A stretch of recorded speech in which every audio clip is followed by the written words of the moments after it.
Welcome everybody from the Alliance of Hope.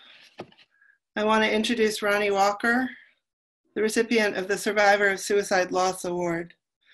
The Survivor of Suicide Loss Award has been given since 1995 to acknowledge ways in which survivors of suicide transform the trauma of their loss into suicide prevention efforts and/or survivor support. It is intended to recognize significant accomplishments of an individual involved with suicide prevention, intervention, and post-vention advocacy and activism that embodies the mission of AAS. I want to say that I find it very prescient that in this time of the pandemic, Ronnie Walker of Alliance of Hope is receiving this award for her amazing online resource. Personally, I am so thrilled as I know her warmth, wisdom, and perseverance are present. I also find her blogs to be refreshingly real, diving deep into the complexities of what it is to be a loss survivor. I was told that I could mention the theme of the healing ceremony from Iris Bolton, which will be the Wizard of Oz. And for me, Ronnie embodies strength and courage. I just want to read a few short portions of the letters which came in with Ronnie's nomination. 12 years ago, Ronnie, a survivor of her stepson's suicide, started a nonprofit organization called Alliance of Hope for Suicide Loss Survivors. Ronnie developed a website with that information about suicide loss, but even more importantly, a 24-hour, 7-day-a-week, carefully monitored online community that survivors can access anytime they need support and to interact with other loss survivors. The forum and the resources at Alliance of Hope have been vital to thousands of suicide loss survivors in its 12 years history, with over 10 million visits to the website, and the utilization of its moderated support community continues to grow. And here's another one. Ronnie sets the gold standard for all of us in promoting dignity, healing, and hope for suicide loss survivors, embracing all. So it's my pleasure to welcome Ronnie, and we would love to hear some remarks from you. Thank you very much. Thank you, Vanessa. Well, I'm honored and moved. Thank you. I'm a little overwhelmed. I want to preface, hello everybody, first of all. I want to preface my remarks by letting you know that I'm speaking to you from the island of Kauai in Hawaii today. And I live in a rural area that's filled with geckos and songbirds and chickens and roosters. And it's just about 6:30 in the morning here, so they're all waking up and they're very self-expressed. So you may hear them in the background. I also wanted to say that delivering a speech through Zoom is a kind of a whole new experience for me. So I hope you'll bear with me. I'm going to try to get this right. I already said I'm very touched by this award, and Vanessa, I feel particularly honored to receive it from the American Association of Suicidology because you guys have a over 50-year history of doing the most profoundly contributory work in the area of suicide and suicide prevention. I also wanted to thank all of the individuals that I saw on the screen and others who weren't on the screen who worked so hard with very little time to transform an in-person conference into this online event, and then who decided to make this free so many people could participate. So thank you guys, a lot of hard work. As the founder and the director of the Alliance of Hope, I want to say that I'm always present to two things. The first is something that has been mentioned a little bit already in the discussions.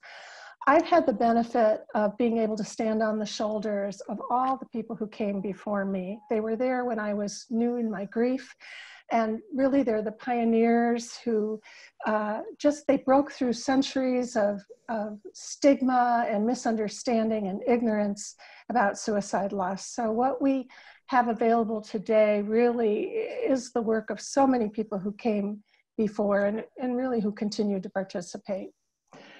The second thing that I'd like to say is that while I know that this acknowledgement is directed at me.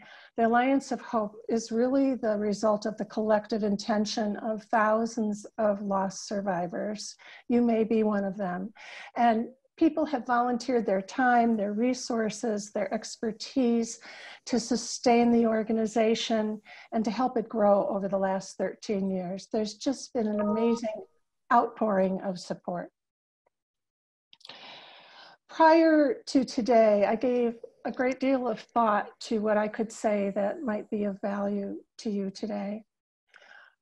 We all know losing a loved one to suicide is one of the most difficult, soul-shattering experiences one can have, and it brings high-functioning people to their knees.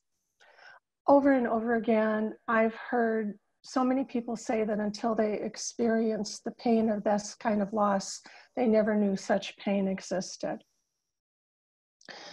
These days, that profound and debilitating grief that we have all felt, and some are just new to that grief, that debilitating grief is being intensified by the social isolation, the economic hardships, the health concerns that we're feeling, and so many different stressors unique to individuals and to individual families. So what people are going through today as survivors is, I think, actually much harder than, say, what I had to go through 25 years ago, because I didn't have all of the added stress that was going on in society. I hear, Vanessa, from you that there's about 1,000 people listening today. I know there will be many people who are new to grief. They may be in the first weeks or months. Maybe you're in the first year or two of loss. And you may have lost the person who would have helped you through this societal crisis. There are other people like myself here today and those who were on the screen earlier who have losses that go way back. I think most of us feel that it's very important for us to share our stories, our journeys, to let you know that the initial devastating pain of loss will diminish and eventually transform. It's important to know that people survive and go beyond just surviving. It was suggested to me that I share a bit of my story with you today.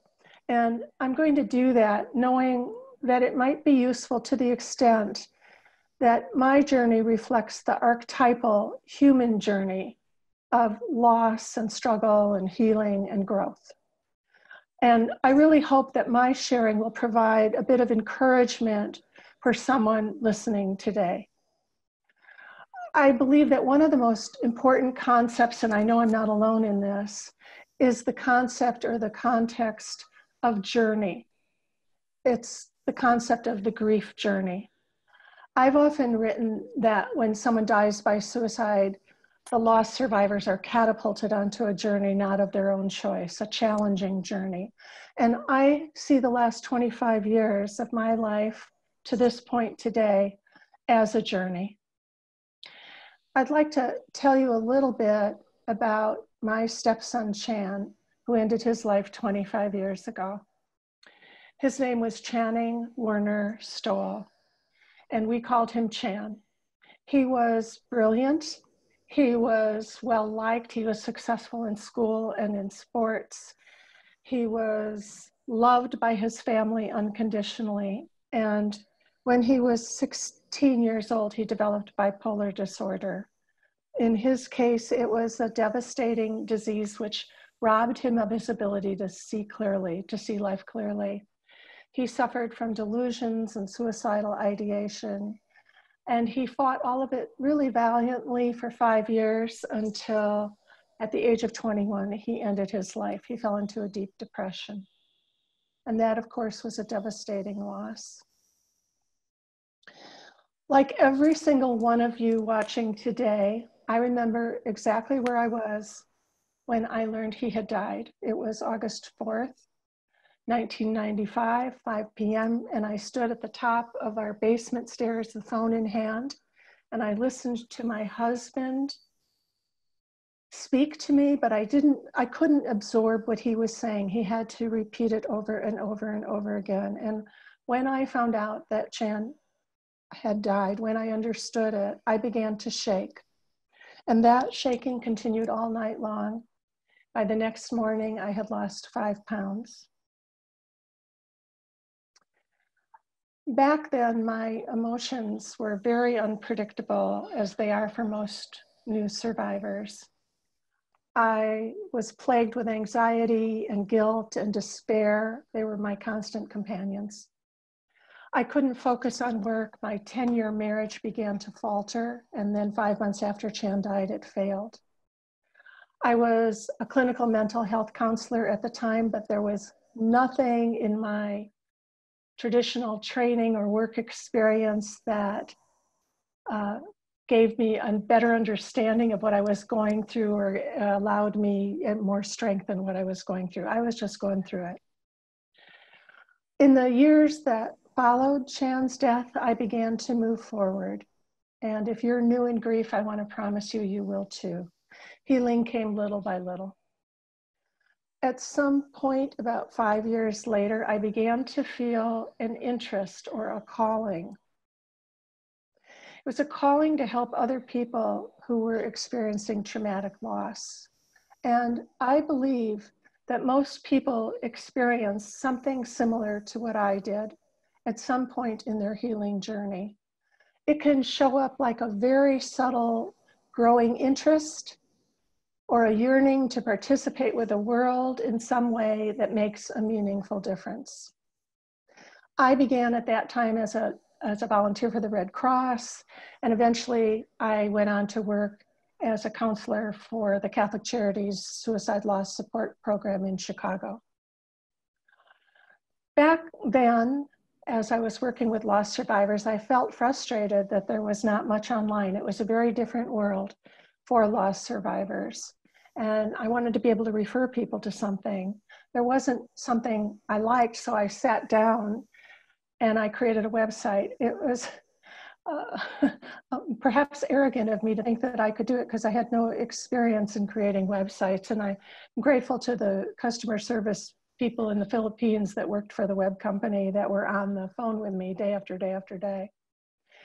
I created a website. I wanted to really emphasize the possibility of growing wiser and stronger on the journey through grief, and the possibility of eventually making a meaningful difference as a result of one's loss. It's truly remarkable that anyone ever found us. That first website was number 10,000 in a Google search.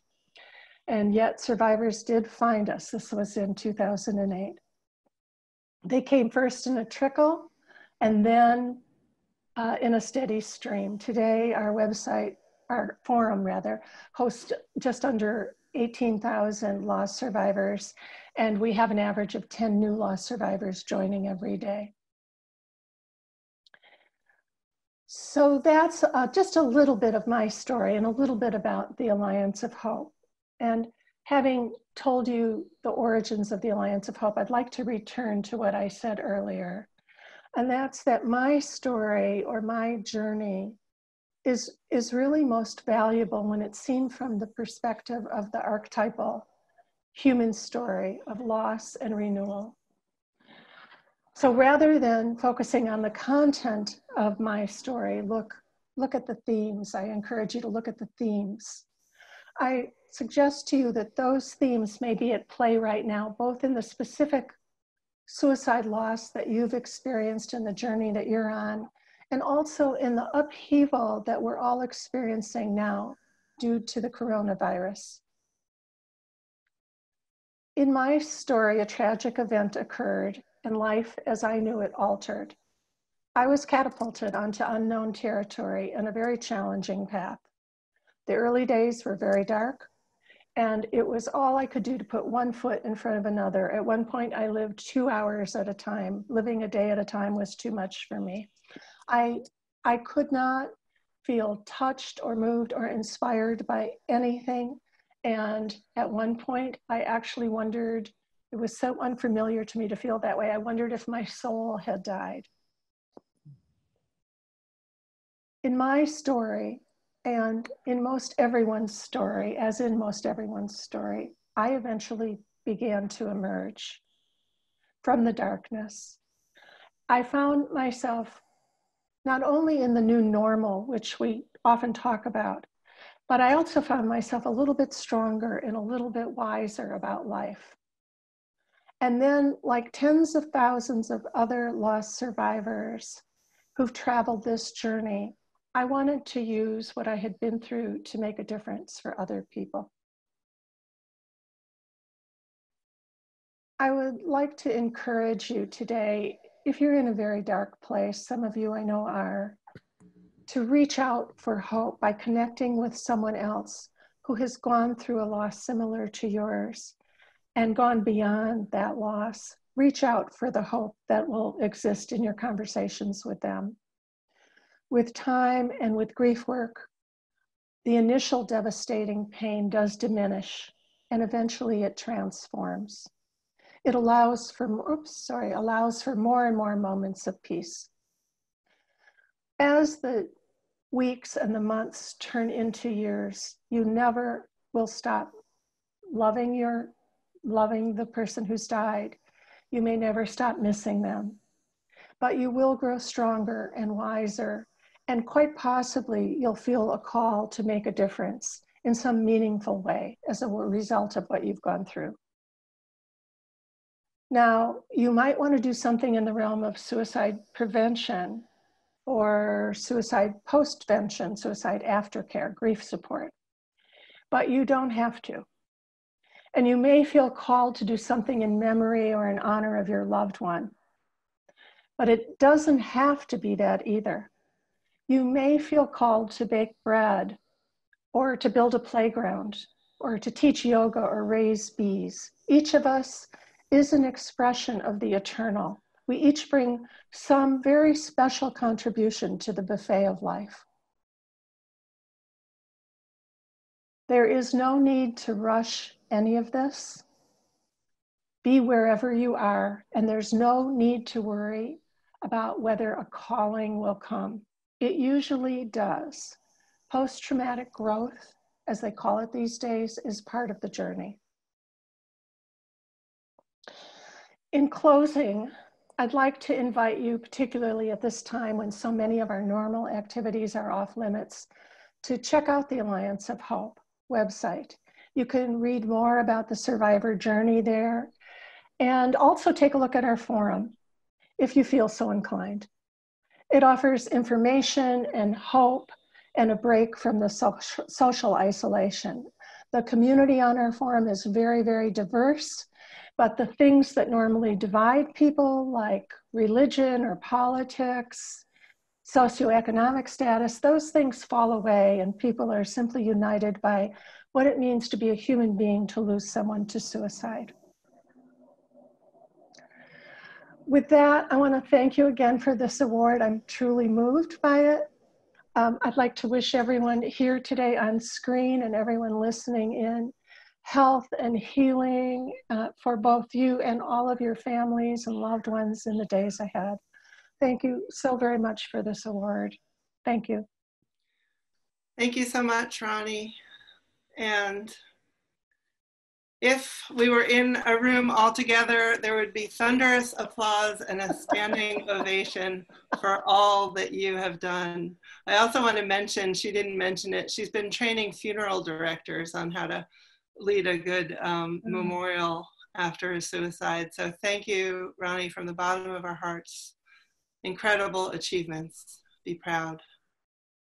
Thank you very much.